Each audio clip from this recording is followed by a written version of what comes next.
This is a little owl. We call her Smudge. Now, they're the smallest owl in Britain, but you don't find them in Scotland. Although there's been a few random sightings, nothing's been confirmed. Mainly down in the south of England. They were reintroduced in the 1880s and they've dispersed from there, and the population's grown. Now there's roughly about 5,000 pairs in Britain.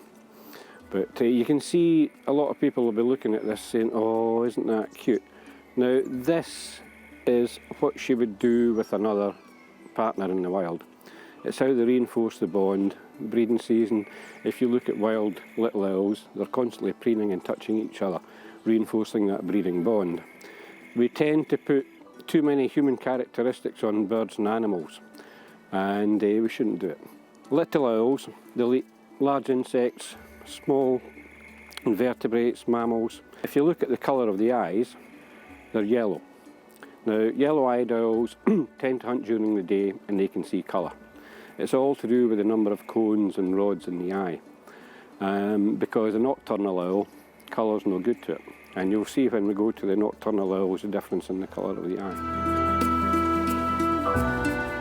Their eyes take up 2/3 of their skull. And they're so big they can't physically move them inside the skull. So they compensate by rotating their head 270 degrees in each direction, or 3/4 of a circle. Now when we go like this with our finger, our eyes can follow the finger in, but their eyes can't move. So anything that comes too close just becomes a blur. Those feathers round the beak there are used to sense food.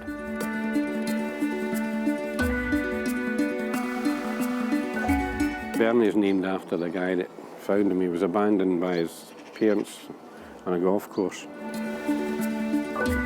Tawny owls are notorious for branching at an early age, and sometimes they struggle to get back to the nest. But the adults will feed them, look after them. But if there's a large clutch, then the weaker one of that clutch will not be fed, it will be practically abandoned. Bernie is a rescue brought in by the SSPCA, 10 or 12 days old, and impossible to hack him back to the wild. The high number of buzzards that we've got, him being a diurnal owl, he wouldn't last a day before being predated. So we have special permission to have him in captivity. Very, very few people see short-eared owls, and this gives us an ideal opportunity to explain about habitat and how to try and conserve their numbers. In the wild, if you're out on the open hill, open moor, you can see them hunting during the day. One of the few owls that you will see out during daylight. And some of them, when you watch displays and so on, they can go up to an incredible height. But unfortunately they suffer through weather conditions, the same as the barn owl. If it's a wet breeding season, because they nest on the ground, if they can't get food, they can't hunt. In some cases the eggs or the chicks will be abandoned because they just can't find food to sustain them.